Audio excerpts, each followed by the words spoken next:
Welcome to the No More Late Fees podcast. I'm Danielle. And I'm Jackie, and we're just two best friends and ex-Blockbuster employees rewatching some of the best and worst movies from the late 90s and early 2000s. This week, we are celebrating Danielle's birthday by talking about one of her favorite movies, the 2000 cheerleading classic, Bring It On. The day has come. It has. It's before we started this podcast, I identified like movies that were going to be big deals. Like we couldn't just do them nilly-willy. Yeah. And Bring It On was definitely one of them. I believe Clueless is another. Mean Girls is another. 10 Things I Hate About You. 10 Things I Hate About You. The big ones. It was literally like every time I bring them up, it's not time yet. And then it was time. It was very much a Lion King moment. It was, yeah. It is time. Yeah. I didn't think it would be my birthday movie, but I said, you know what? I'm ready. Let's do it. Let's talk about the Compton Clovers. How the Toros did them dirty. Cultural appropriation. Go ahead. But before we dive in, let's get into some housekeeping. If you love the podcast and you want to support us, here are a few ways that you can. Did you know writing a review and or rating us helps us get more listeners?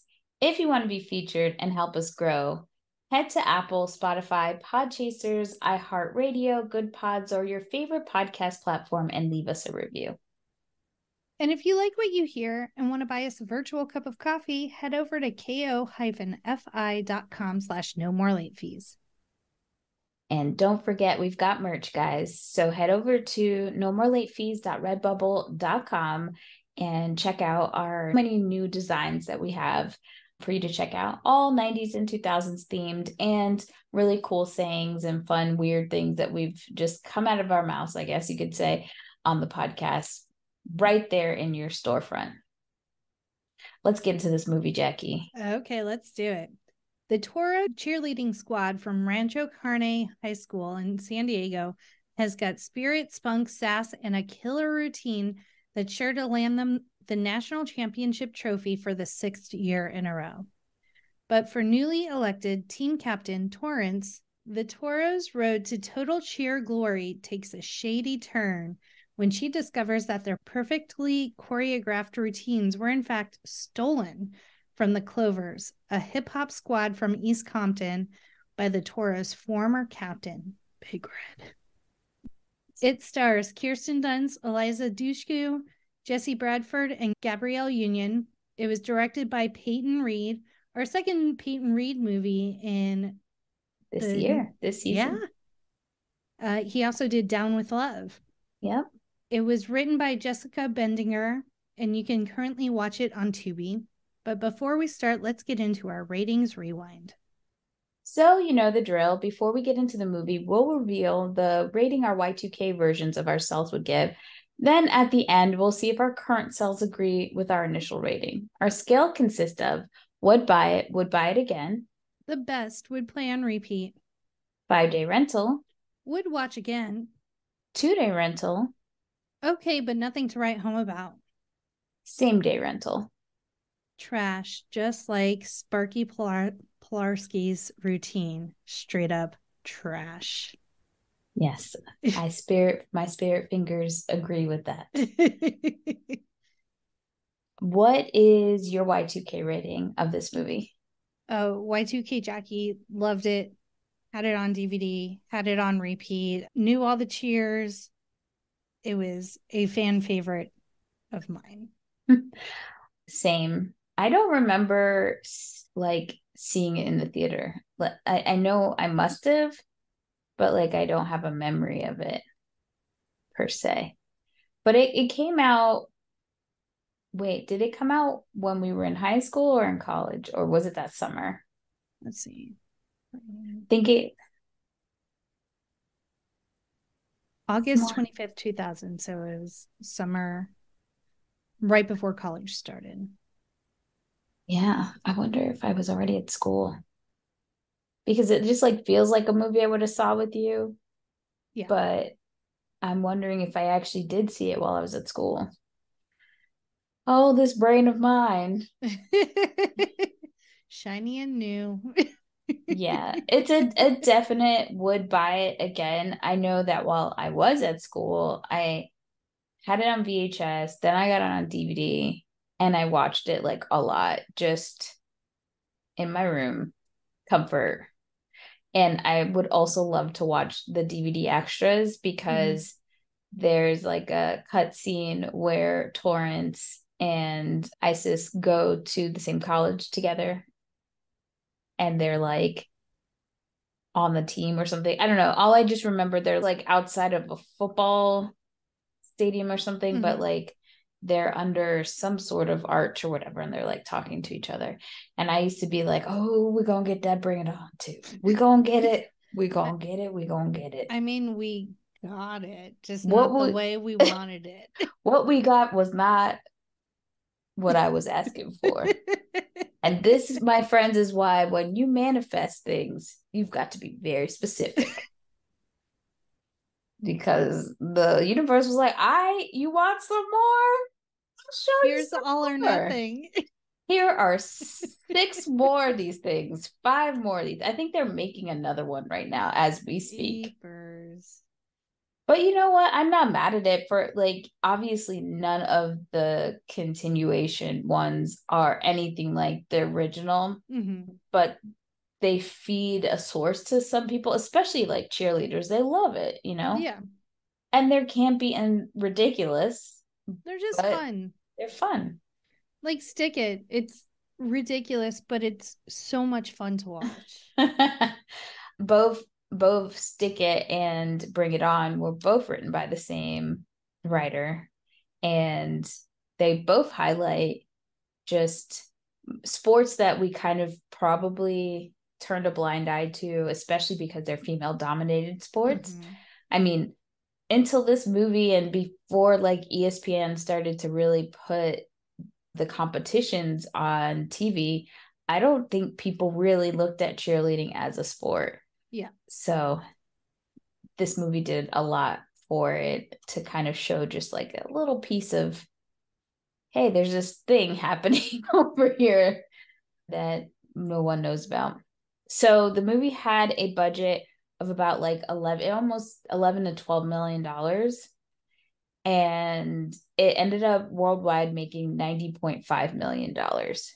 It was released August 25th, 2000, like you said, and it actually beat The Cell with J-Lo and The Art of War with Wesley Snipes at the time, and nobody saw that coming, like legit.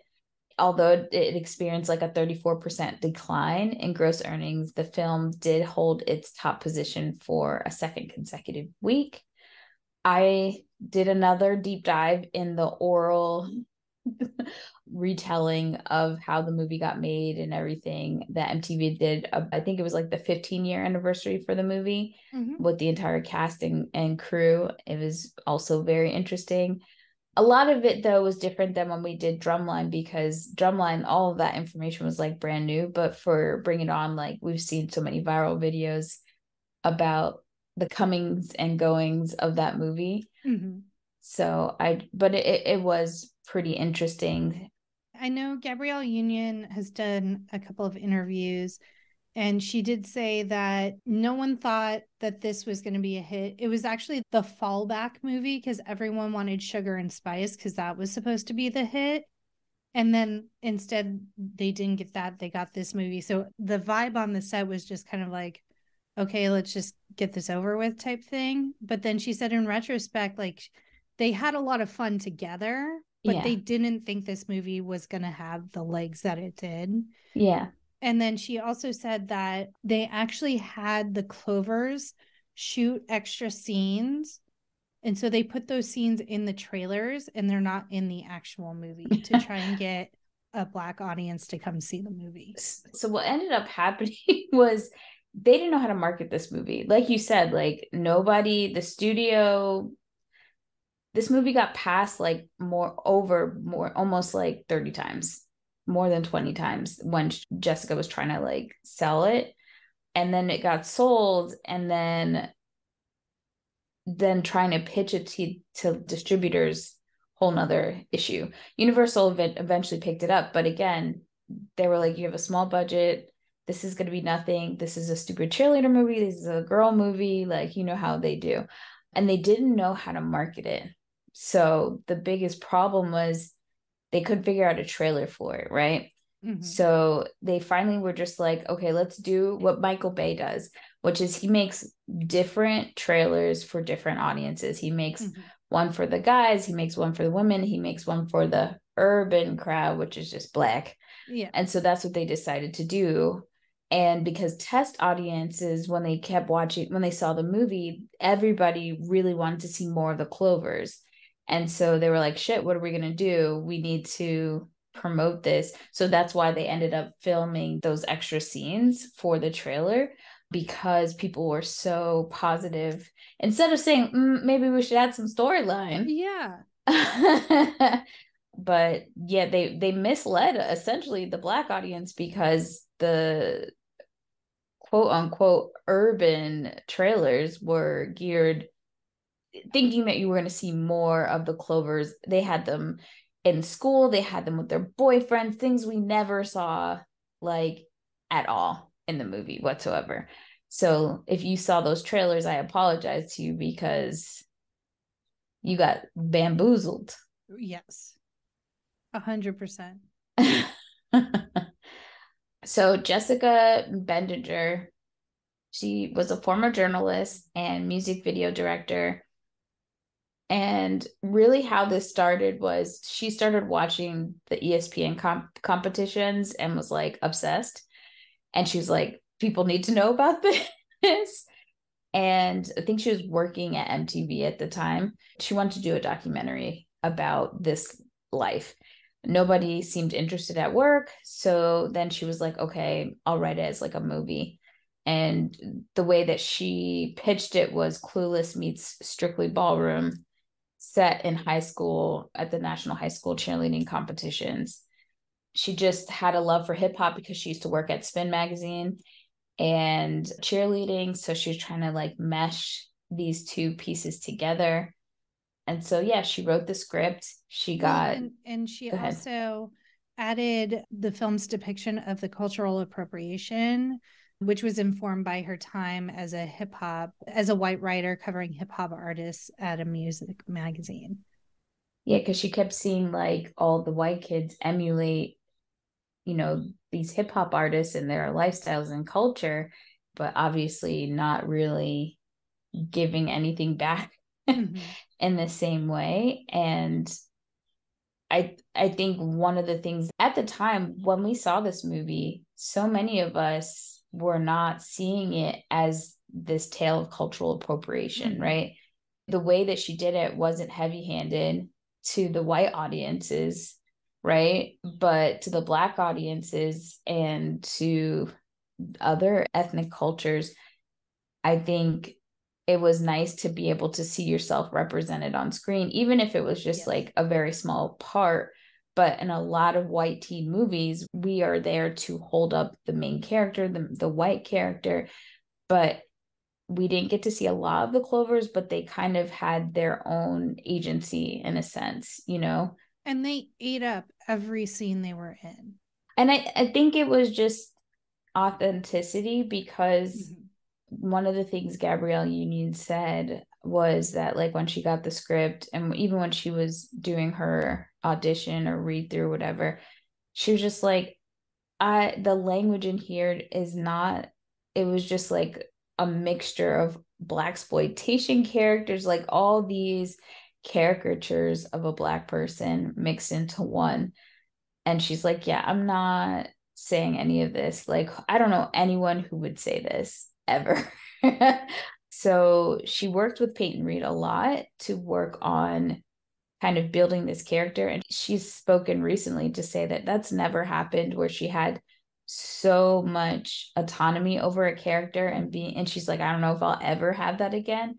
And she said that she regrets not pushing more to do more with the character. But I kind of understand how that probably happened, because one, it's like you're in Hollywood, you're never able to do that in a situation, and she didn't know herself yet. Like she was still pretty young. I mean, she was older than most of the cast, but she still had to be like in her 20s at least, or well, and she's navigating white Hollywood with a white director. And it's like, okay, well, he's going to let me do this. Like, how far do I push? right. Until I start getting blowback or I'm fired and I'm recast, you know? Right.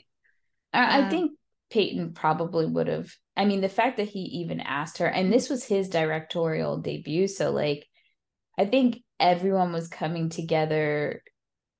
No one had like egos. Everybody was like humbled. And they didn't think they were making, an Oscar contender, but they were having fun and nobody was watching them. That was the other thing. I think sometimes when a studio thinks that the movie is going to tank or it's dumb, then it's not a problem. You almost have more like free reign to do whatever the fuck you want. They're like, whatever. Jessica said that when they did a screening with like the studio people and she brought her friends or whatever, they still didn't like believe in the movie whatsoever. And she said a studio person, she introduced them to her friend and they were like, yeah, but I had nothing to do with this movie. Like, could you imagine? And the producers who ended up getting the company that ended up picking up the movie, they had to like beg the owner of the company. And one of the producers said, like, look, I'm on my hands and knees. They kept going back to the owner, like, please, this is the movie. And he was like, no. And so one of them got down on their knees and was just like, I'm literally begging. And I haven't begged. The last time I begged like this was when I was telling you to buy Scream. And so the owner was like, so you're telling me this movie is going to make $300 million like Scream? And she was like, yeah, sure. And whatever you need to hear. But I just think that's really cool because when Jessica wrote it, it just was kind of sitting, nobody was picking it up. And then when they did pick it up, then it was just kind of sitting there. And then all of a sudden, a pretty popular director saw it, went back to Universal and was like, this is it. This is the movie. You gotta do it. And so they were like, okay.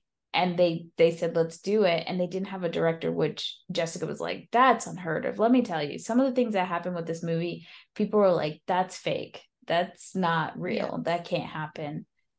But it did. And I'm glad for it. Makes me happy. Love it. You ready? Yeah.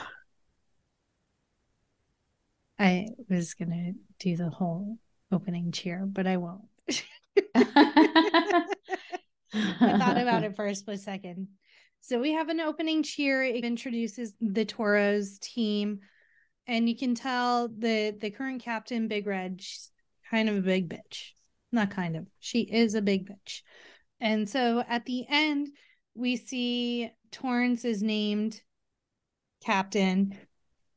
And then she has no top on because it's a nightmare. Yeah. And in this scene, so Sloane, the actress who plays Big Red, when she did her audition, everyone was auditioning for Torrance essentially, right? So they had like no idea who they really were going to get. And so she lied and said that she knew how to she could cheer. Mm-hmm. And then when she got the role, she was like, by the way, what role did I get? And they said, Big Red. And she said she had to go back and look at the script because she kind of just like didn't even kind of pay attention to the role. Mm-hmm. But she said it was just so much fun being such a bitch character in the movie. They all went to cheer camp, but she went for lesser time because she only had that big scene to perform while the rest of them had other ones. I really enjoy her as an actress. Everything she's been in, she's just nailed, and like it's almost, she makes you almost want to root for Big Red in a weird way. I'm like, no. I see, now we're doing the opposite day, because I fully thought you were going to come in here being a big red apologist. In what world? I don't know. I think only because she was giving, what's her face? From She's All That. Taylor Vaughn was vibes. not, was only hurtful, like, I'm saying like the aloofness and like head bitch in charge. Yeah, vibes. But not the appropriation. I get where no, Big Red was care for Big Red. Big Red was evil. Like, she was evil. She was not like, at least Taylor, she was self-centered, but she was nice. You know, she was nice to her friends to an extent. I don't know. Like, her motivations were just to be hot and have a hot boyfriend. World domination, that does not make this bitch. If you told me she became a politician or a nurse, I would believe it. I love that those are the two options. Look, I'm sorry. And this is coming from the daughter of a nurse. My mom is a beautiful, beautiful person. And I don't think she fits into that stereotype that the mean girls from school end up being a nurse. But I have seen it a lot. Yeah. But politician, 100%. I could totally see that bitch taking over Congress. Yeah. You're not wrong. Morals be damned. So now we are introduced to Aaron, Torrance's boyfriend. He is going to college. Rest in peace, because it wasn't till like what, last year you told me he passed away in real life. Yes, but he passed a while ago. Richard Hillman. Yeah, and someone else, and this one of the girls from Black passed away as well. Yeah, I read that because I was thinking it was someone else. I think I was getting confused with someone who had a kidney disease and ended up passing away. I thought that was one of the girls from Black, but it wasn't. But it was my favorite, like, backup cheerleader, not Isis, but I don't even know what her name is. Janelope? Yeah. Her name. And her real name is Natina Reed. She died in a car accident it says a car 32. Accident. She was hit by a car and killed. That is not a car accident. That is not a car accident, because I read up on it, and she was really, really good friends with Lisa Left Eye Lopez. Yeah. And actually, Lisa Lopez lived with Natina while Natina was pregnant. Yeah, and they helped her out. They were always saying that, like, if anybody was going to play her in a movie, right, it would be her. But and they gave very similar vibes or whatever. But and then Richard Hillman passed away in 2003. So that is the sad part of the podcast. R.I.P. to bring it on. And R.I.P. to Treat Williams. He just really recently passed away, and that made me very sad. Yeah. I liked Ever Woodland. So, a couple things about Aaron. Like, he has the most cringy lines. And there are a lot of cringy lines in this movie, but his character just kicks it up a notch. So it's like he offers to get out of his car to go help the parents with something, and they're like, no. I fucking hate it. That fucking seatbelt thing. Just like the I'll get the door tour. I'm like, that's no, my favorite. I hate it so much. It just sticks in my head. I don't know. I got the door tour. I got the door tour every time. But the funny thing about him in this movie, especially, he just looks like a discarded Ken doll that went wrong. Yeah, like his hair's a mess. Like his clothes look like they have holes and are like raggedy. He But also always look has bigger. yes, like yeah, they're too big for him. He always has wet mouth. Look at us. We just said RIP and we're tearing this mean, man apart. we can only speak on what we can speak on. And in this performance, I don't know what they were doing with Aaron because he gave you enough reasons to not like him. Right. It's not like we also had to be like, and he can't dress, and he doesn't wash his clothes, and he doesn't buy new clothes. Like it's so his character is so bizarre. They had a very small budget, Jackie. And I think it. the whole point too was to almost make, again, Ken and Barbie. Like they were Ken and Barbie. Mm-hmm. And then you have Cliff, who is just complete opposite. You know, so I get what they were doing. They were doing what it we were cringed out and he had to go. So that when he did have to go. Torrance got Cliff rid of wrote him. her song. You're just what I need. So Torrance, today is the day of the vote. Is that right. how head cheerleaders are elected? Is the other cheerleaders vote for them? Also, where are the grown-ups in this movie? Like we see Torrance's parents very briefly and mostly only when Torrance needs something. Jackie, did we not grow up in the same era? But there weren't even teachers around. That's extra money. We don't care about them building any. What teacher?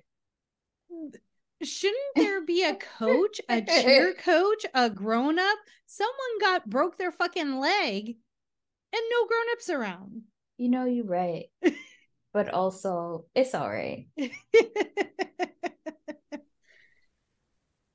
So, anyway, Aaron does not stick around for the vote. We get a very gratuitous PG-13 locker room scene where all the girls are in their bras and panties. For no reason. No reason. To hand the votes in. No reason except some nasty executive said there has to, if you want this $11 million, there has to be some half nakedness. You know, it's really funny because they were really fighting about the PG-13 rating versus the R rating. And so there was things that had to be like cut and stuff like that. But no one seemed to have a problem with them being half naked. And, you know, Kirsten Dunst was 16 when she was filming this. Yes. But nobody had a problem with that. Gross. Boo. Mm-hmm. Boo. Also, like when you see some of the interviews and even the way that they talk about the movie, like go back and watch some of the stuff on YouTube, it's cringy how they talk about the cheerleaders in the movie. Like even the announcer at the end of the movie is talking about how hot they're supposed to be in high school. There were a lot of things. Okay, there were quite a few uses of slurs. Yes. For gay people. And then there was the casual insertion of sexual assault, repetitive sexual assault by one of the male cheerleaders to the female cheerleader, which they go so far as to show. And the only reason they didn't get an R rating is because they don't show him smelling his finger afterwards. Yeah. Not great. Horrified. And as I'm going back and watching these movies, so like as I was watching, I'm like, that can't insinuate that he was like shoving his finger up, like that. Even like my not fully molded mind was like, surely that can't but have been the implication that they were going for in this scene. It sure fucking was. And a woman wrote this. So yeah, Jan literally sexual assaults Courtney in the movie, and we just are okay with it because it's the 2000s. The 2000s. Yeah. It's not looking good. And from what this movie does to bring, like you said, cultural appropriation in a very digestible way to understand it, and it was so forward thinking in that sense. But then we got these sexual assault scenes, and we got the derogatory slurs for gay people. It was 2 steps forward in the sense that we had almost pretty much one of the main characters, I would say, who was gay. Yep. And he says so. Hits on a boy at finals. Right, which is coded. There's a lot of codedness in this. And I get it because it had to be PG-13 for it to make the money that it needed to make. It could not have been rated R. It wouldn't have made it. It wouldn't have had legs if teenage kids couldn't see this movie. So he couldn't outwardly say, I'm attracted to boys, I want to date this boy, or hit on the boy like Cliff and Torrance were obviously hitting on one another. Yet we could verbally attack the straight people and call them gay slurs. That was okay. But someone just being out and authentically themselves, not okay. Right. So there's a lot of balance in this movie, right? There's so many things that were, I hate to even say ahead of its time, but it was because other people weren't doing it. And then there's it's 2 steps forward, 2 steps back. We had gay representation in the movie, but we had a lot of gay slurs. We had a lot of derogatory statements about lesbians and jokes about lesbians. We had the F word thrown out every 10 seconds whenever we got a chance. And the D word. Yes, the D word. And then when I look at the Clovers and what they went through, so Gabrielle Union, like I said, had a lot to do with the character, and she changed a lot of the script or the verbiage that her character was saying.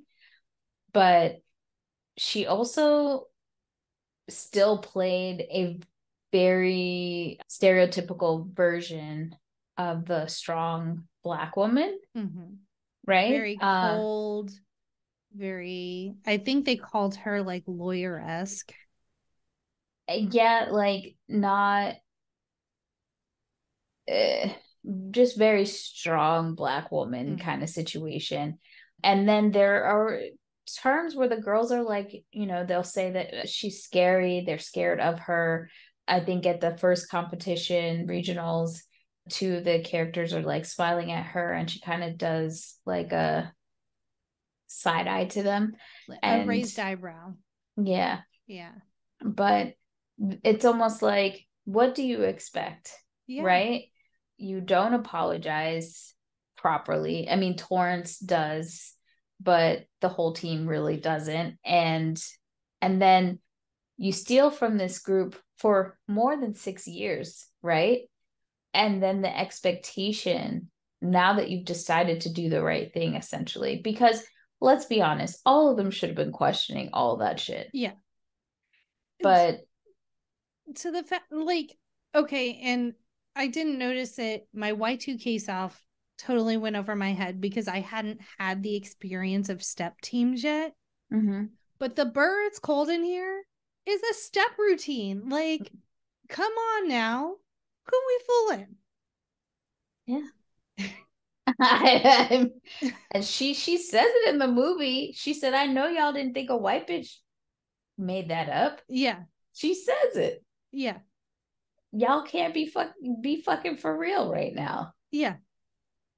Because that is so much a part of Black culture, like the step teams, the cheers.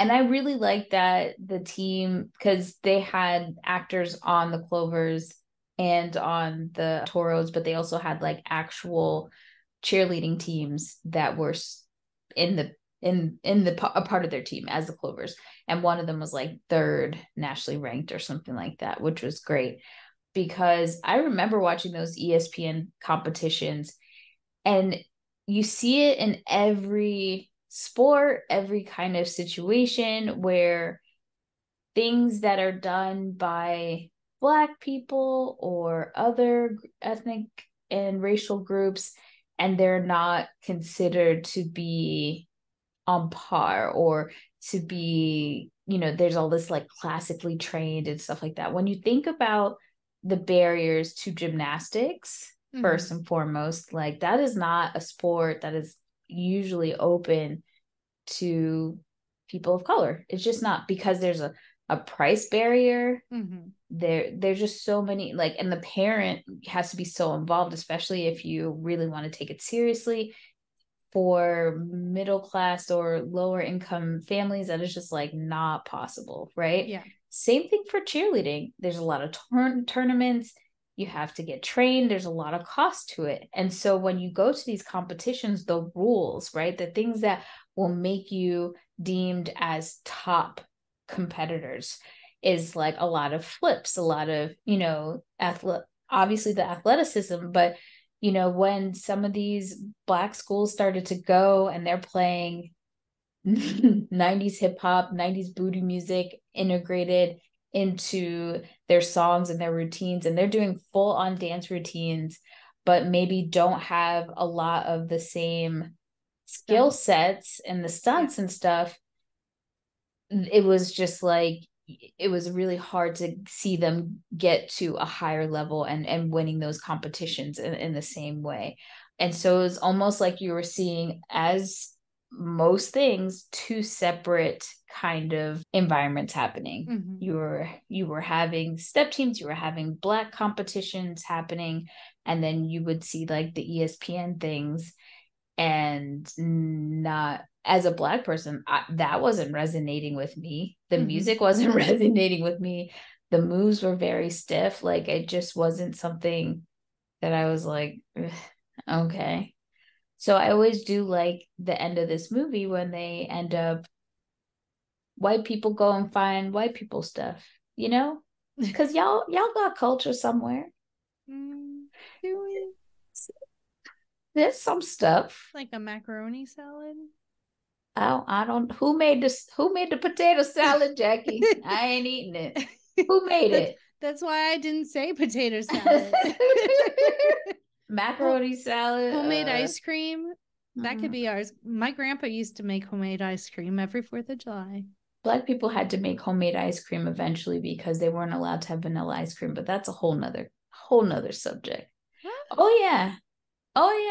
Right here in America. Why weren't you? Racism, because white people be doing the stupidest shit. Y'all Negroes can't have no white ice cream. Jesus fucking Christ. That's why butter pecan was created. That's why Black people and island people, they live by that fucking butter pecan. I hate that ice cream. It's an ice cream of freedom, but it's also an ice cream of racism. And I don't like it. It tastes like I apologize that I inadvertently brought up a very racist dessert that my grandpa used to make. I mean, which grandpa was it? Peanut butter twin. Oh well, he didn't have no malicious nothing in his heart. He made chocolate too. There was chocolate and vanilla. He just made homemade ice cream. He like a swirl. That's fine. How do we get to ice cream? Racism. It's in everything. It really, really is. It's so tragic. But so yeah, what them girls doing now? So Torrance wins. She immediately is like, we're gonna do the hardest stunt possible in cheerleading, which is called the wolf wall. Carver is to cradle out. Carver is a hot fucking mess and does not cradle out. Poor Carver. She wasn't in the movie for long. She wasn't. But she left an impression. She did. Especially at the end when she has her crutches and you're like, oh, that's right. How's she doing? I just love how she's on a stretcher. She's like, it's okay, guys. It's just a scratch. I'll be back tomorrow. Don't you worry about me. And then the next scene, they're like, yeah, she's not going to be better till like March. So also, they keep making fun of her, like, or why does Carver get to work, not come to school? She had like, so what? She broke like all the bones in her body. So Whitney and Courtney are the mean girls that, like, I love them in this movie because they're just, they don't give a shit. They are equal opportunity haters. They don't care who you are, where you come from, if you're injured and can't fucking walk. Right. Like, they're gonna fucking roast you. But their mean girl antics, I feel, are the level of which I was like I would defend them versus Big Red, yes, who is the devil. Yeah. Name's Big Red for a reason. And she had some cojones on her. She really did. But now they have to find a new person for the team. So they're having auditions, which I'm surprised they don't have like an alternate or somebody, you know. And you would think it's the beginning. The timeline of this movie is very confusing for me because it's the beginning of the year. They say Carver's going to be out for 3 months, but they also say that she's going to be out till March, which would be like January or the end of December. And then Jesse and Missy show up. And then shouldn't you just have tryouts in general every year for cheerleading? Like, surely you have to replace more than well, I think one they person. probably there's a bug in here. They probably do it before cheer camp. So they probably do it at summer, maybe like, yeah, over the summer, after school ends, incoming freshmen, whatever, they have tryouts then because you have to go to cheer camp over the summer to learn the routines and get ready and train. Tell us what happened at cheer camp to Torrance, Danielle. So Big Red, being the asshole she is, so at cheer camp there's a bunch of different cheerleaders from different schools that come out, and there's this thing called a spirit stick, a bejeweled stick. It's a piece of wood painted with jewels glued to it. They make it work. So Big Red dares Torrance to drop the spirit stick, which is like a huge no-no. Like there's a myth essentially that says if you drop the spirit stick, you're gonna have bad luck forever or something like that. So Torrance says okay. She goes up to go take a picture of another team, and then she's like, "Why don't you pose with the spirit stick?" Of course, it's a fun little slow motion situation happening, and then she drops it, and then the girls are like, everyone's like gasping, "What the hell?" And then you see fucking Big Red laughing her ass off. Yep. And Torrance is now mortified because now that Carver has fallen to her near death, she's like thinking, okay, the things are bad. Yeah. Maybe I'm the spirits, I'm cursed. So they have the tryouts. So what I love about this scene is I try to think about any other movies that had similar tryout scenes like this, but I think Bring It On kind of does it first. Because I know Pitch Perfect does it similar. Yeah. We get a whole plethora of interesting characters. We get a mime played by Peyton Reed, the director. Yes. The girl who is in booty shorts and does a full-on twat dance in front of the twat dance, Danielle. I saw Jesus. her twat. You did not. It's did. PG-13. That's what I was questioning. That was full twat. Well, Warrant charged $40,000 to use cherry pie for that segment.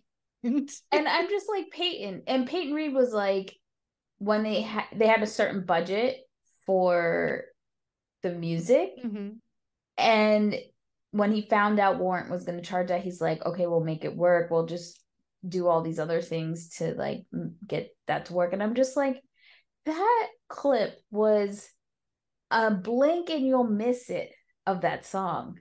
Why was that so important? And I feel like it was way more drawn out than it needed to be, probably because they paid so much for it. The way that bitch had flip-flops on, and she kicks them off and gets on top of the table, and it's twats up. Let's do this. Twats up. And I was just like, I think out of all the things that after rewatching it and recent, for this episode, I think that was probably the most egregious thing that caught. I was like, wait a minute, Jesus. That so in addition to twats up, we have the ballet man, which one of my favorite like little subtle things that happens in this movie is Les, the gay cheerleader, is watching this ballerina man, and when the guy finishes, he goes, ooh. And I love his reaction to it. He's very I loved how it was equal. Like he got a little thrill. Yeah. And what's Jan the other? Did. And Jan got his twat up. So he falls back in his chair. Oh gosh. And then we also get Whitney's little sister Jamie, who Courtney and Whitney are like, she doesn't talk back. Like she knows all the cheers already. She's tiny, so we can toss her like, shoo in, let's go. Why are we even discussing Jan this? Was so disgusting. Like this girl, she's just a freshman. She's a young child. Yeah. And Jan is like making innuendos that she's gonna go down, and just like it's insinuating she's easy, like all these like horrible things. Yes. They should have had her on the team to learn. Like it seemed like everybody on the team might have been seniors or something. Yeah, you're gonna need a whole new squad next year. Right. Better start planning now.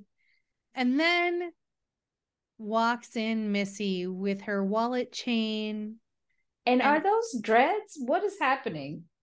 It's faux dreads. I was not feeling that look.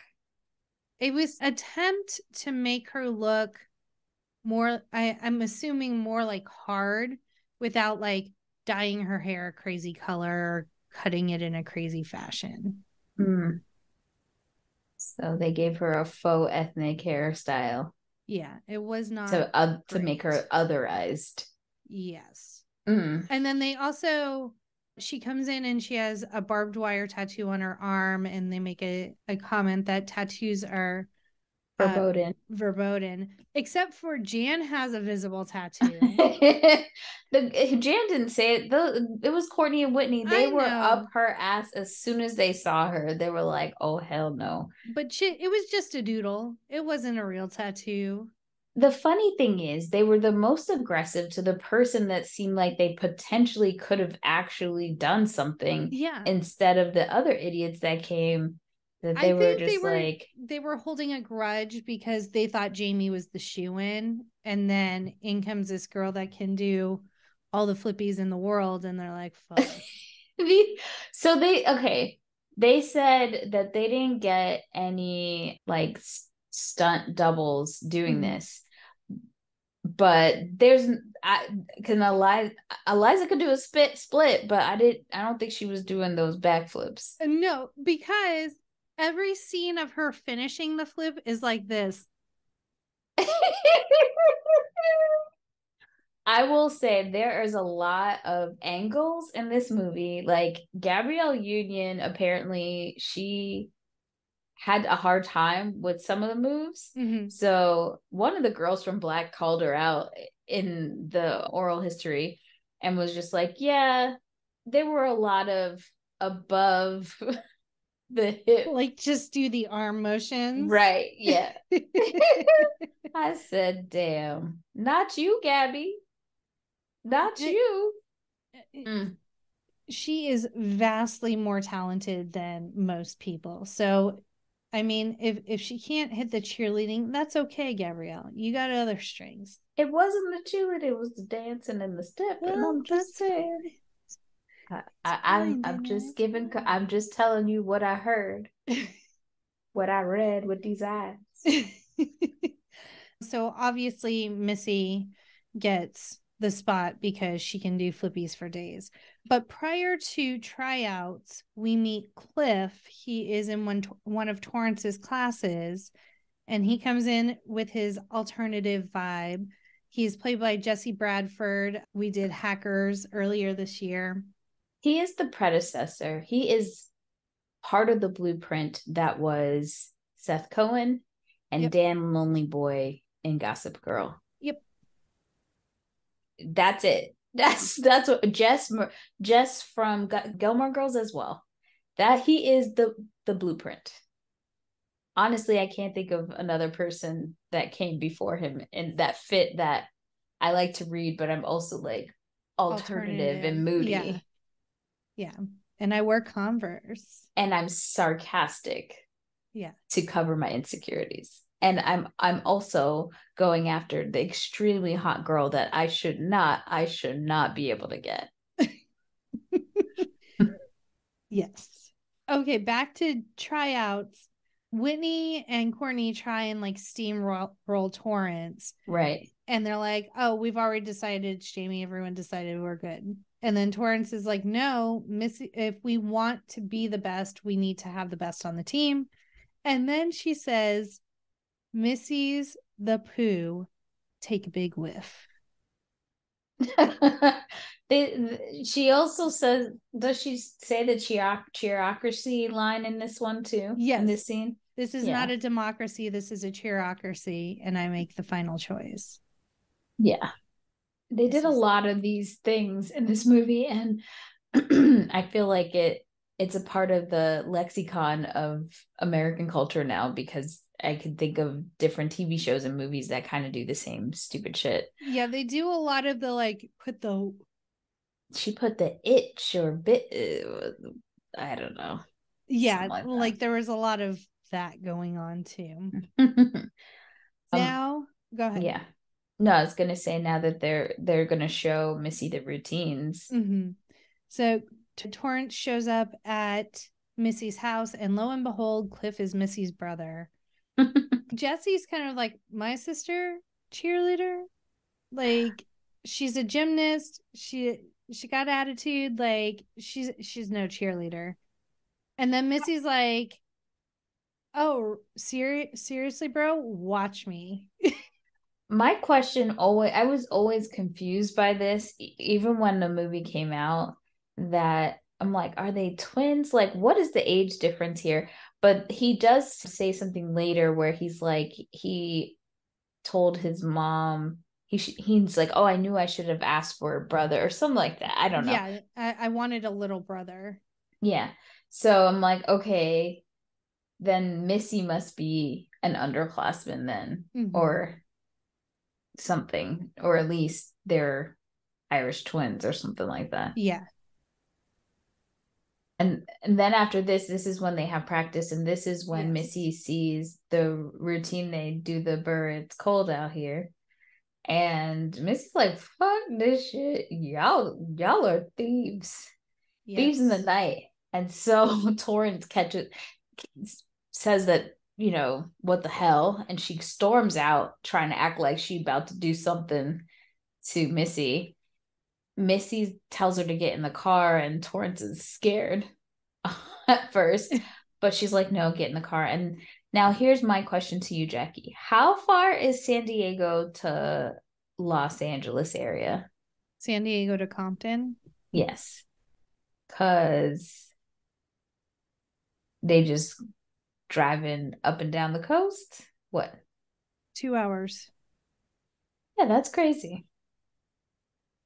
So they go to East Compton High because Missy wants to show her the Clovers to see, like, and this is when Torrance's entire life is turned upside down because she realizes that her whole entire cheerleading career has been a lie.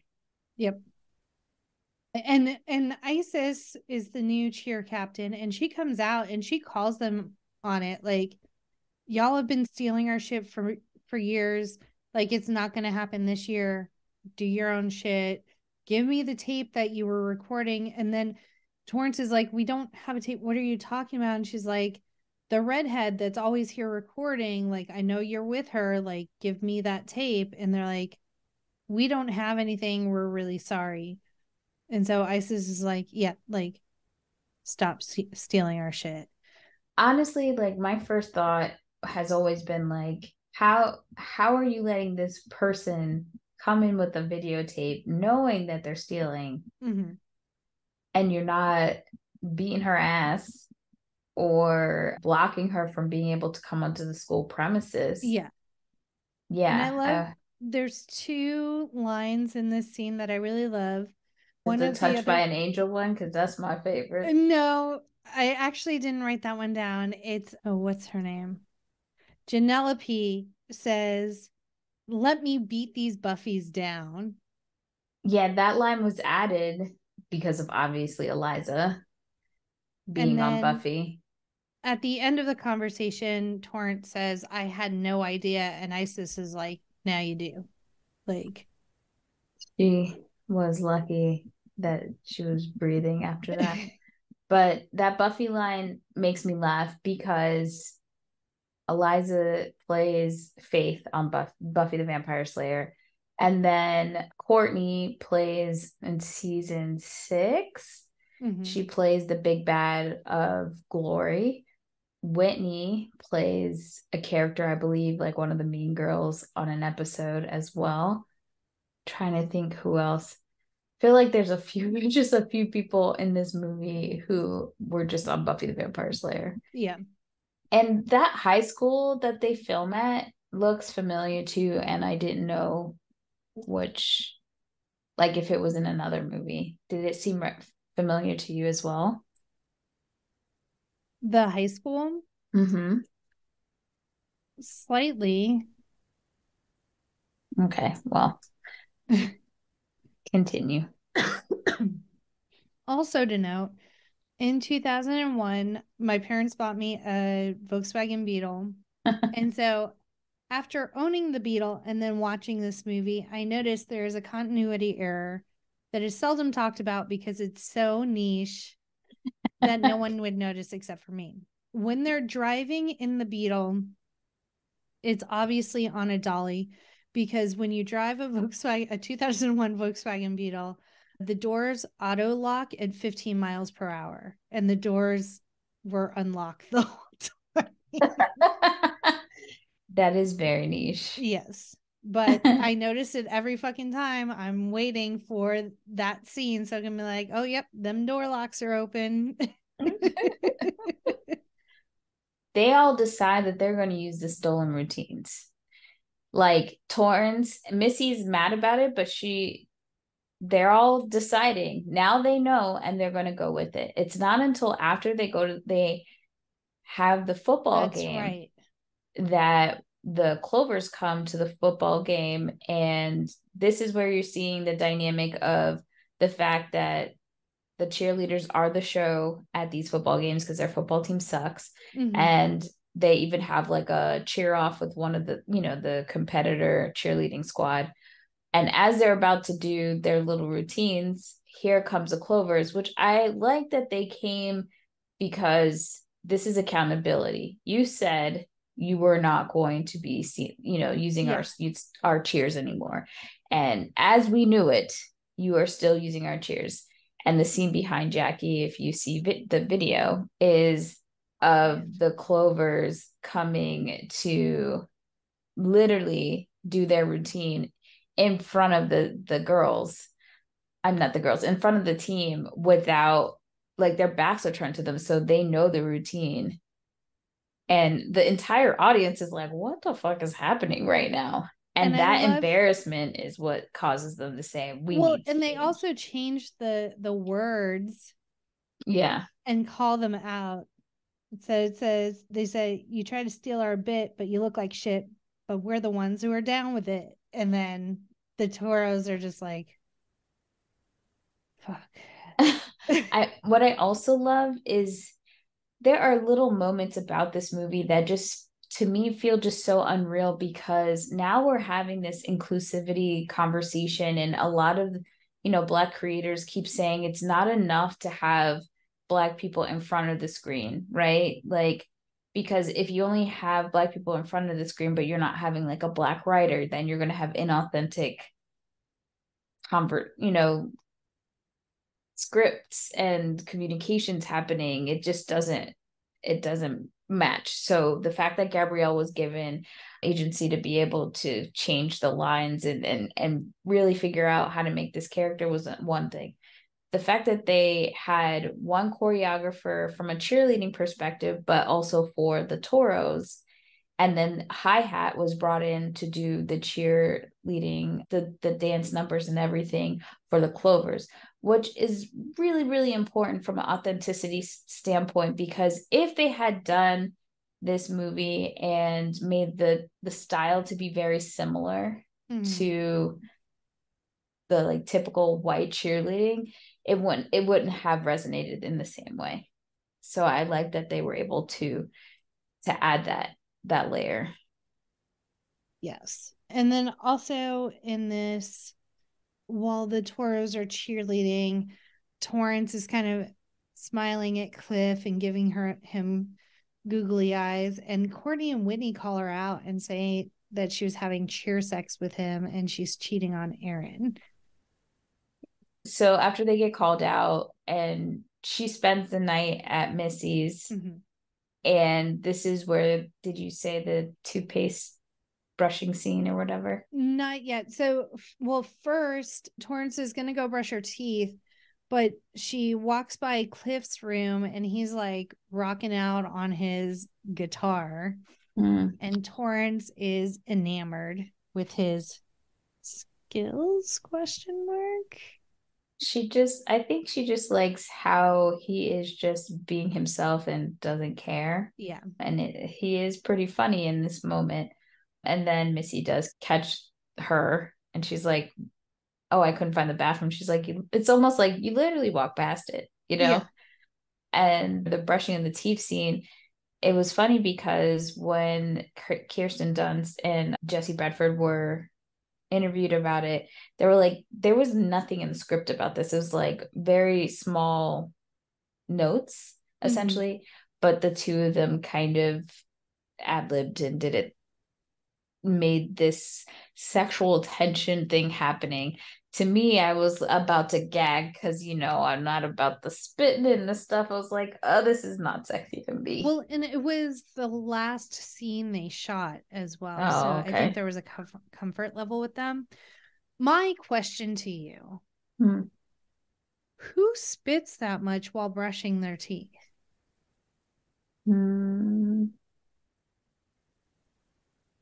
Like they each spit like 3 or 4 times. I mean, because I have the timer on my electric toothbrush, so I have to do 30 seconds inside like the teeth and the outside, another 30 seconds. So after a while, I am spitting a little bit more than once. Like I brush and then I spit. Like I don't understand. I have a lot of saliva in my mouth. It's a problem. So yeah, it is a lot of spit and it's aggressive. And Kirsten said that she felt like Jesse was very aggressive with his brushing. He said that it hurt. And she was like, yeah, you were being very aggressive with your brushing. And then Missy does ask Torrance, are you into my brother? And Torrance responds with the blanket, I have a boyfriend. And the way that Missy asked, I was never sure if she was okay with it or if she was upset by it. It seemed like she was upset by it, but then I guess she quickly gets over it because she's the one that encourages them to get together in the end. Yeah, it's weird. But it might have been protectiveness because she knows that Torrance has a boyfriend. And as much as her brother gets on her nerves, she doesn't want those two worlds to collide, essentially. Yeah. So So this is when Torrance finally gets a hold of Aaron. He gives the name of a choreographer, Sparky Pilastri. Who would ever trust anyone named Sparky Pilastri to begin with? Torrance is not too bright about It's stuff, true. and she's very scared about being a leader. She's not trusting her instincts, and she relies on Aaron and trusts him at this point in the And she storyline. shouldn't, because he has a girl in his bed As he's talking. Yeah. Yeah, as he's talking on the phone with Torrance. So they find out that Sparky is going to cost $2,000. They asked Darcy if her dad will give them the money. She said he's probably good for like $500. So they decide to have a car wash, another gratuitous scene with teenage girls in bikinis. I just was like, y'all are gonna make $1,000 off of washing cars in one day? $1,500 is what they need. Okay, how much were those car washes? I don't know. And the range of cars there, they all seem like vintage. Yes. Cars. I didn't see like a Civic or a minivan. It looked like I drove up to the 50s diner. Yes. Essentially. Yeah, that was weird. And Cliff comes with his car, and it looks like he went off-roading or something, just filled with dirt. Yeah.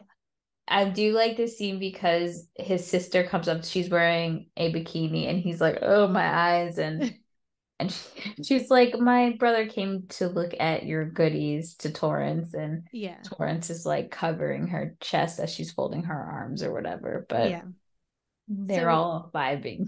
Yeah. So we have raised the money now. In walks Sparky.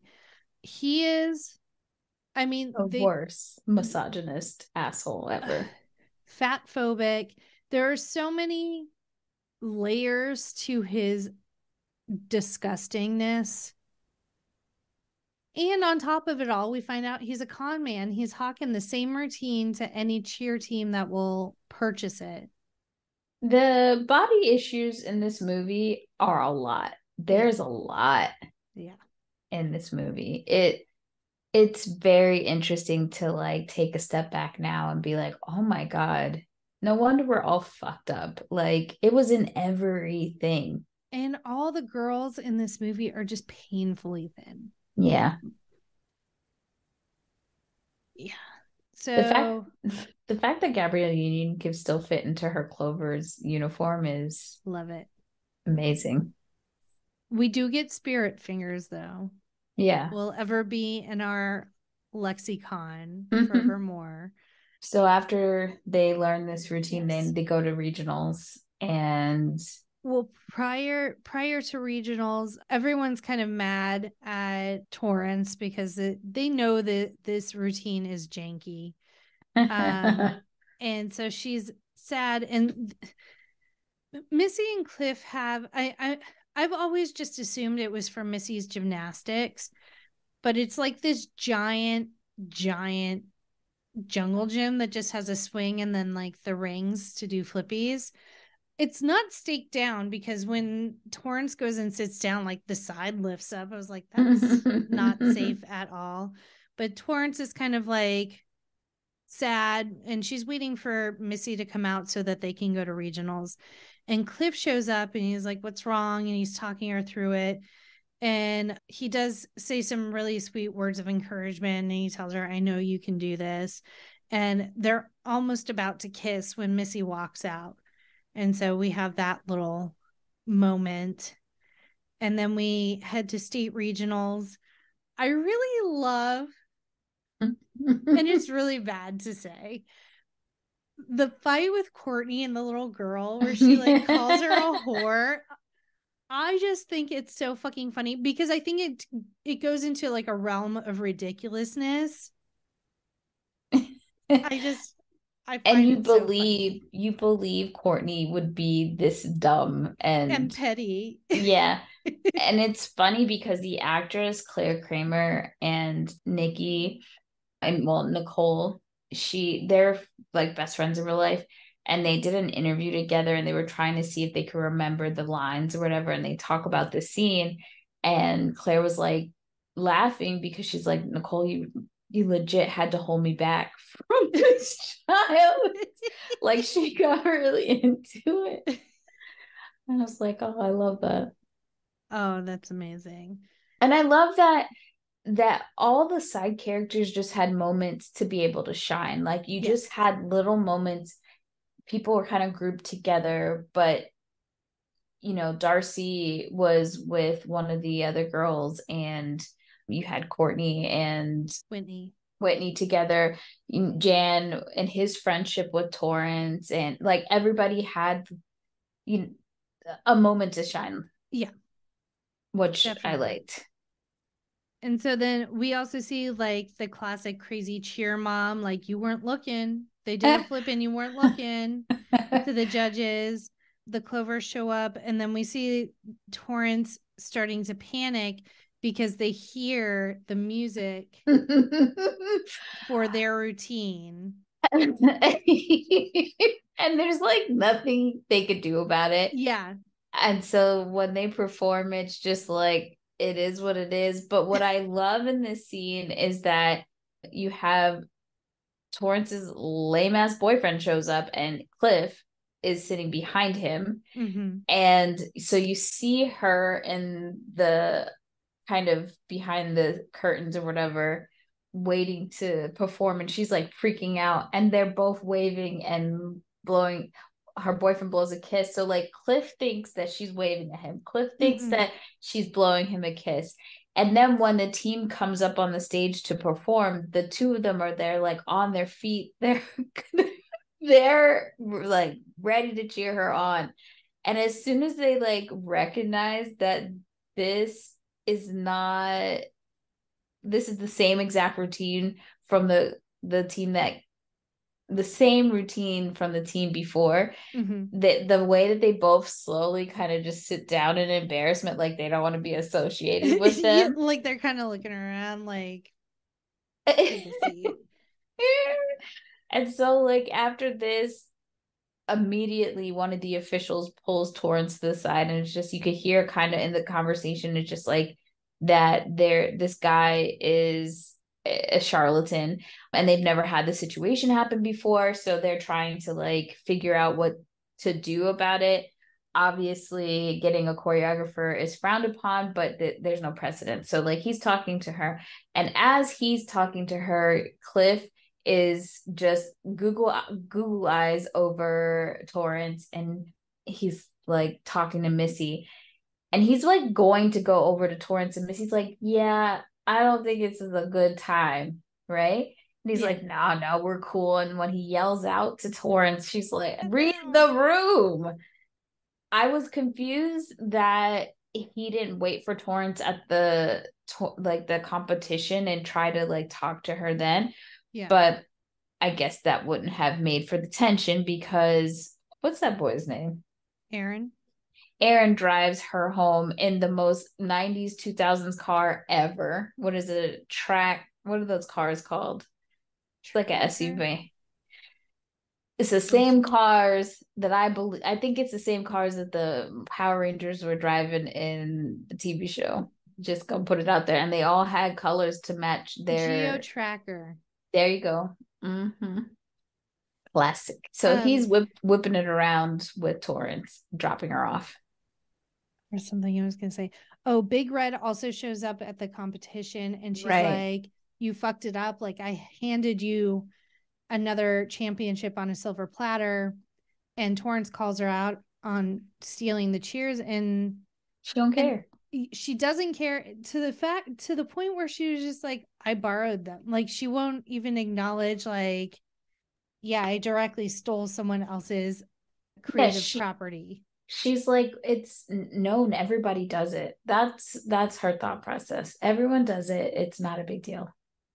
There's no real repercussions whatsoever. So she's pretty pissed about that. And so when Torrance what happened? Oh, just after Big Red like gets on to Torrance and she leaves, or Torrance storms off, Aaron turns to Big Red, he goes, Not cool.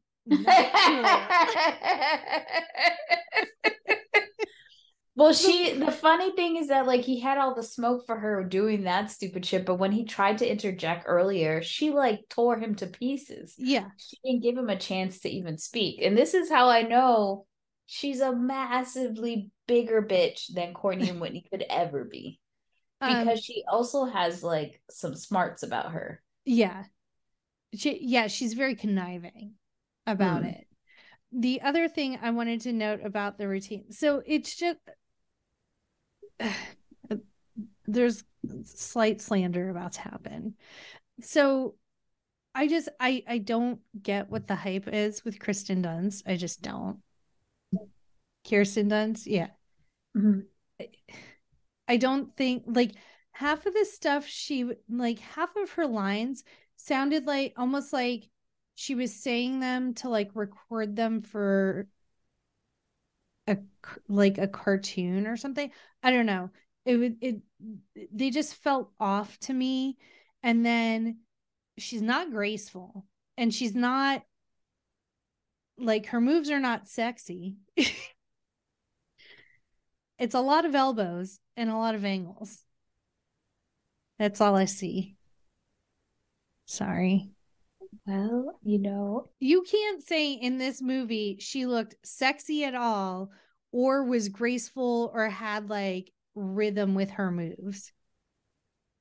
She was hitting her marks, but that was about it. It was good. If I'm gonna keep it 100, there are a million white women in movies in the industry that are told to be in media that I'm supposed to deem this person to be beautiful and hot. A lot. Yeah. So I'm still used to that I'm just like, yeah, of course not. Like, you saying this is not anything to me. It's just like, oh yeah, of course, didn't you know? Like, you know what I mean? Thinking back to like our guy friends who would like fawn over Kirsten Dunst in the early 2000s, it was just like, what? She got good boobs, I'll give her that, but other than that, this is what I'm telling you, that this is what the machine does. And this is what so many like women of color, to be in these spaces or in these movies, you have to be like drop dead gorgeous, right? And even still, we play second fiddle to mediocre white women. Yeah.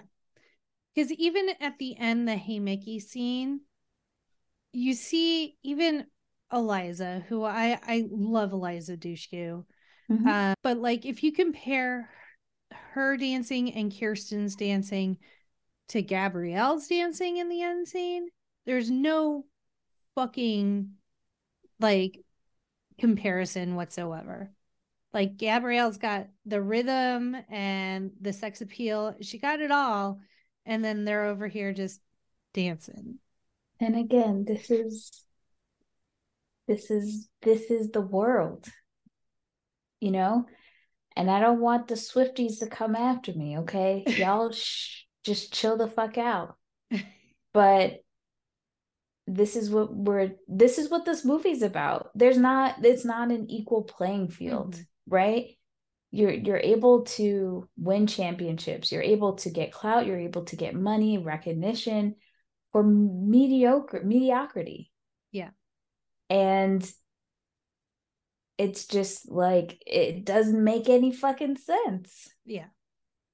The 1990s. My very favorite decade, especially for music. This is Dope Nostalgia, and I'm your host, Naomi Carmack. And every week, we revisit the era that brought us Hammer Pants, Crystal Pepsi, Pogs, Hypercolor, Pokemon, and some of the greatest songs of all time. On Dope Nostalgia, not only do I have episodes where I talk about the big artists of the 90s with friends, but sometimes those big artists come on the show. Past guests include Naughty by Nature, George Lamond, Alana Miles, Color Me Bad, Biff Naked, Ed the Sock, Shakespeare's Sister, Two Unlimited, The Funky Bunch, Technotronic, Rosala, Tara Kemp, Mr. Big, Honeymoon Suite, Right Said Fred, and so many more. You can always leave us a voicemail and tell us what you think, and we'll play it on the show. 780-851-8785. Dope Nostalgia, a podcast made for 90s kids like me. You can find us on Spotify, Apple Music, Podbean, Stitcher, and wherever podcasts are served.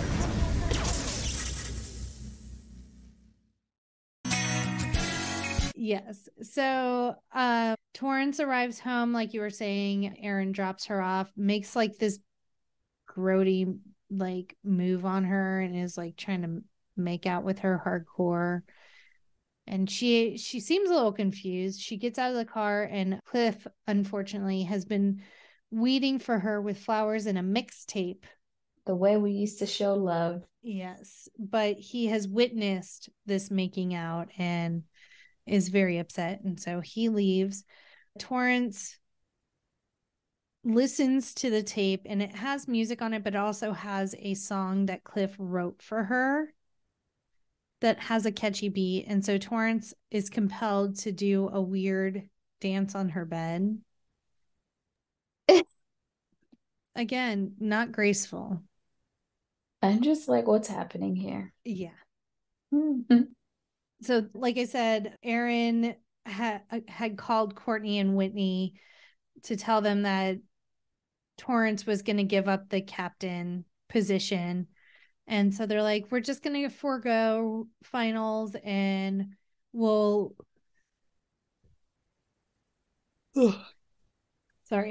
get our shit together for next year. And Torrance is like, no, the only one who can resign from being captain is the captain, and I'm not going anywhere. We're gonna fucking fix this. I have a plan, and it's gonna take a lot of work and dedication, but we can do this, and it'll be all our own. Yeah, she said we're gonna take inspiration from other movies, different things, and try to make our own routine. I think after this, because Courtney and Whitney are pissed, yeah, but they're outvoted at this point after just being ultimately, utterly humiliated. But after this, I think this is when she tries to find Cliff in the hallway to apologize, and he now has a CD. I was like, why did he make a mixtape and not a mix CD? I question that. When he lives in that giant house. And he has electric guitars and shit. So it's not even like, oh, he had to keep it low budge because that's all he could afford. Mm-hmm. Obviously, he had the equipment to make burn CDs at that point. My other question was, on the tape that he plays, is he singing that song supposedly? Like, yes. So who's playing the drums and all the other stuff? He's in a band? He laid all the tracks down, Danielle. Oh, okay. All right, Mark Ronson. So Torrance shows up at Aaron's dorm. He kind of only like cracks it open like this much, and he's like talking to her, and she's like, you sold me out to Courtney and Whitney. Like, what the fuck, dude? You're not really boyfriend material. Peace out. And then she like pushes the door open and sees the other girl in there. She's like, yeah, that's what I thought. That girl looks so old. She's an actual NFL cheerleader. She look old. Yeah. That's all I took from that moment. It's when I was like, damn, how old is this bitch? Is that a teacher? I was confused. So then we get teacher in the movie. Right. And then after this, Torrance and the team, you see like a montage of them, putting their routine together, and you see Cliff watching longingly sad from the inside of the house. The Fosse moves. Do. Yeah. And then like the hip thrusts. Yeah. And then I believe it's Missy that tells Torrance the Clovers aren't going to finals. They couldn't raise the money to go. And so Torrance is like, if we want to be the best, we need to be the best. The Clovers have to be there. She like hounds her dad for his company to sponsor the Clovers. She gets a check. And when she goes down there, the Clovers are composing a letter to Paulette. Yeah, it's a talk show host that came from their neighborhood. Now, there's a lot of layers about this whole situation because it's definitely giving white guilt. Yeah. And I kind of feel like instead of savior complex. White savior. Yeah. And instead of just maybe going and saying, I saw that you didn't get in.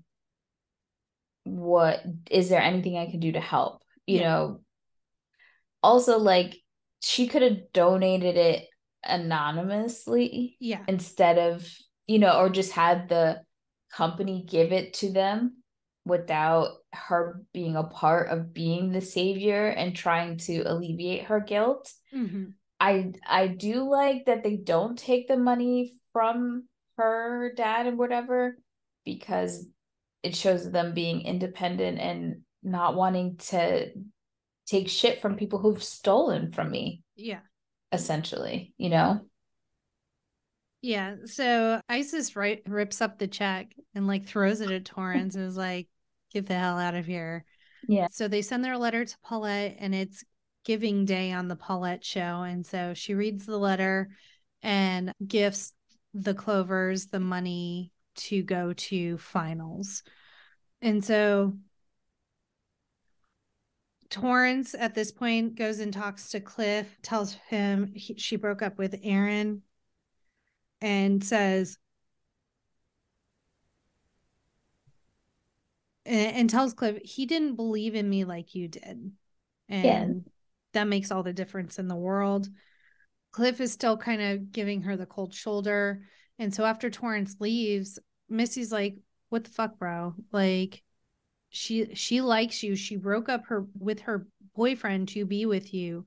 Stop being stupid and petty. Well, he had to be in his feelings about it. But after this, they head to Nationals. Nationals 2000 in Daytona, Florida. Sounds about right. Go ahead. No, they're all at the hotel. I do like Missy screaming outside because there's another team practicing.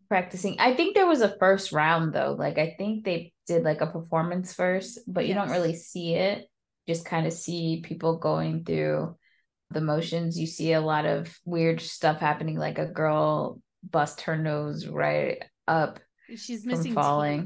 Teeth. She's missing teeth. Right. And then there's the other girl that vomits because she's so nervous. Yeah. I love how movies, there's just like this exorcism just level of right. Like I've never in my life seen anybody throw up that much volume of liquid in that trajectory ever. We also get a scene where when the Clovers when Isis and Torrance first see each other at finals, Torrance was like, hey, make sure you stay in the mat, like they're going to be watching for that, and that's points off. And so Isis just like, and tell your girl Casey she's like 2 seconds behind every step. And so it's kind of like this mutual respect towards one another. And I hate it. And I hate every minute of it. Yeah. Like now as an adult, the Clovers owe them absolutely nothing. Yeah. And it's always the responsibility of the oppressed to show grace and to be kind and to act like you weren't fucked over royally, and not like the fact that Gabrielle Union could not say like she needs to be angry, because then it would be coming off as angry Black woman, and that wasn't going to be digestible to a white audience. Because at the end of the day, as marginalized people, we're not allowed to have feelings. First of all, we're looked at not probably even having feelings, and we're not allowed to express them in a healthy way without people are like, hold on. Like, it's always kind of like, we have to swallow that. And so looking back at the movie now, when I was younger, I just thought it was nice, kumbaya. But it's one of those situations where it makes white people comfortable and okay. I do appreciate that the Clovers win at the end, because that's the only thing that would have made sense to me. Mm-hmm. But just this whole like fact that they're supposed to be cool, or she's supposed to take the high road. And she talks about this now. She's like, I should have never taken the high road. When they won, she said, congrats. She's like, you guys were the best. And she should have said, I know. Yeah. Well, she did. She said that. And just the way that the interaction happened was still like kind of nice and kind. And it's just like, that girl had way too many times to talk to her. I took this interaction, whereas like when Torrance went to give them the check, Isis did say like, you better bring it to nationals or finals, because we're going to beat you. And so I just viewed it as the Clovers know that they're the best and they want to beat the best. And so that's why it was like giving each other tips, because they want to elevate each other to the best they could possibly be, so that there was no doubt who had the better routine. Right. Which is the whole idea, like, yes, that's all fine and good. But at the end of the day, you have a group who has stolen from you for 6 years consecutively. You finally are in a position of power on your team to kind of change the navigation of that and get what has belonged to you essentially this whole time. And yes, it's not necessarily Torrance's fault per se, but Isis owes her nothing. Conversation, quips, nothing, absolutely nothing.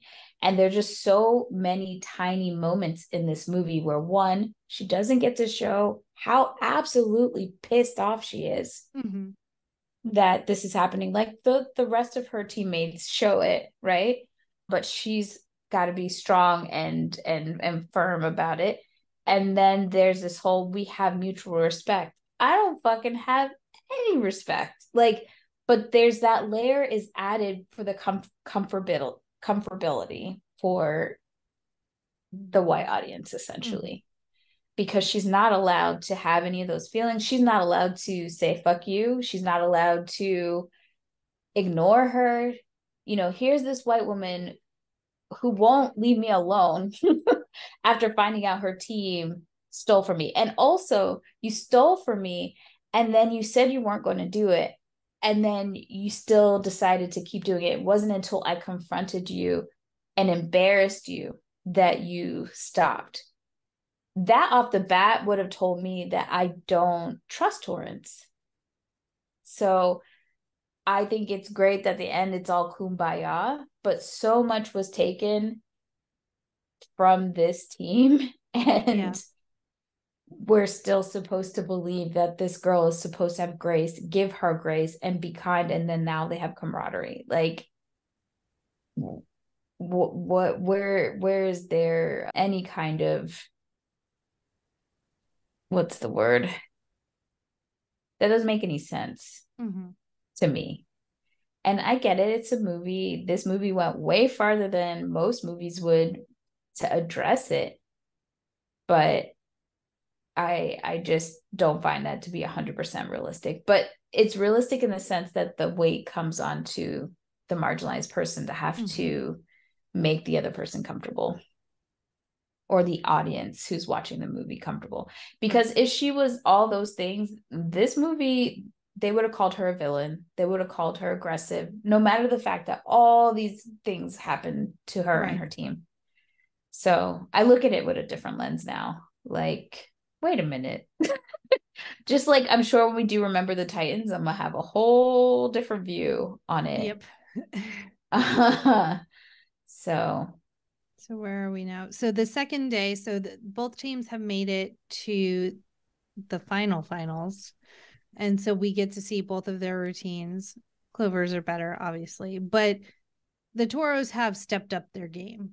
Yeah, they did really good. I thought their routine was good. Yeah. Second place, good. Like on par to compete, Yes. essentially, with the Clovers. So the Clovers win and they get a check for 20 grand. And I'm like, that should have gone directly to that school. Yes, you won this with your own routine, but reparations, wrongdoings were happening. Like, you should be paying back the school. The check. Oh, so what did the second place get? I don't think they got anything. Oh, well, then that's fine. But what I was going to say was, I don't think 20 grand would even cover the travel expenses of going to that championship. Because if you Florida. Look, they have like 15 members of the cheer team. Yeah. So that's a little over $1,000 per person for travel, food, lodging, uniforms, all of that shit. I'm like, there's no way that 20 grand, they're even at that point.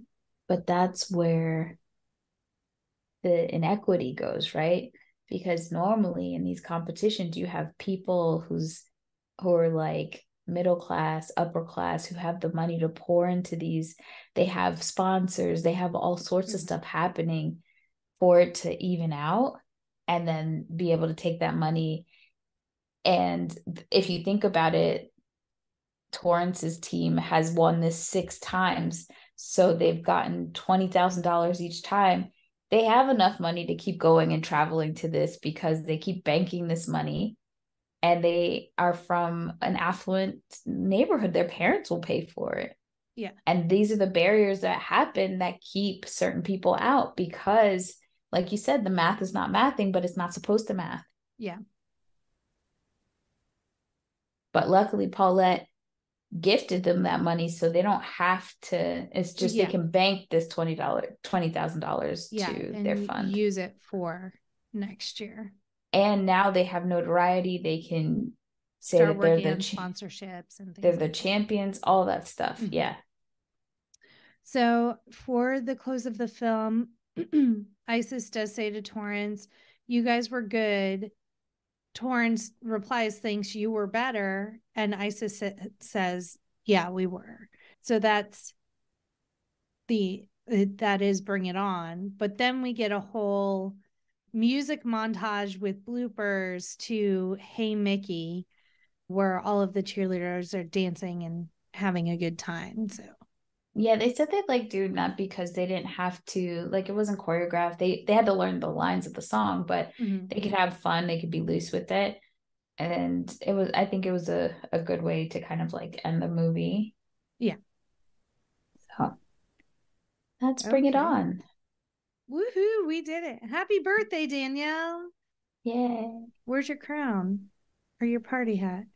I know we're recording, it's not my birthday. It's actually my dad's birthday. So it's been a rough day. I did the best I could to get through. You're good. For our audience. Yeah, my dad passed away. So today is his heavenly birthday. And this is the kind of movie I could watch with him, and he would just like call out all sorts of stuff and make fun of it. He did not hold back his opinions. Strong opinions. Let's look at some of the factoids that we missed with the casting. So Kirsten Dunst she originally turned down the role of Torrance, and she wasn't the initial star. It was actually Marley Shelton that was the original choice, not our notes say second choice. They actually picked her. She was signed on to be in this.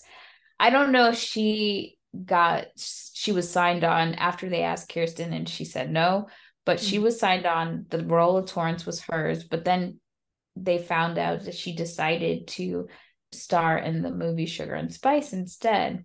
Gabrielle Union, she also auditioned for Sugar and Spice, but at the time they did not want to change one of the leads in that movie and make it a Black character. So she was kind of upset about that. So she ended up going in for this role for Isis. Wow. So she was like, it's funny that the film that was dedicated to diversity, ended up doing way better than the film that refused to have like nobody. I mean, it's niche. People know our people know Sugar and Spice, but it's not one of those movies that if I said to like my grandpa, he wouldn't know what that is. Yeah. Also, he's dead, so. Way to bring up the mood, Danielle. Sorry. They auditioned 300 people for the role of Cliff, and then the executive producer, Max Wong, this is fucking dirty, told Jesse Bradford back during negotiations that if he agreed to do the movie, he'd give him a convertible. He lied. I'd be like, I believe you have my convertible. They really just wanted Jesse, but he wasn't convinced. So that's why they had the audition, but it's like he was still in their minds. But then he like read the script and he met with Peyton Reed. I mean, a lot of people in this movie, the actors, were not gung-ho about doing this movie. They were just like, what is this? Why are you, like, to their agents, like, why are you making me go read for this?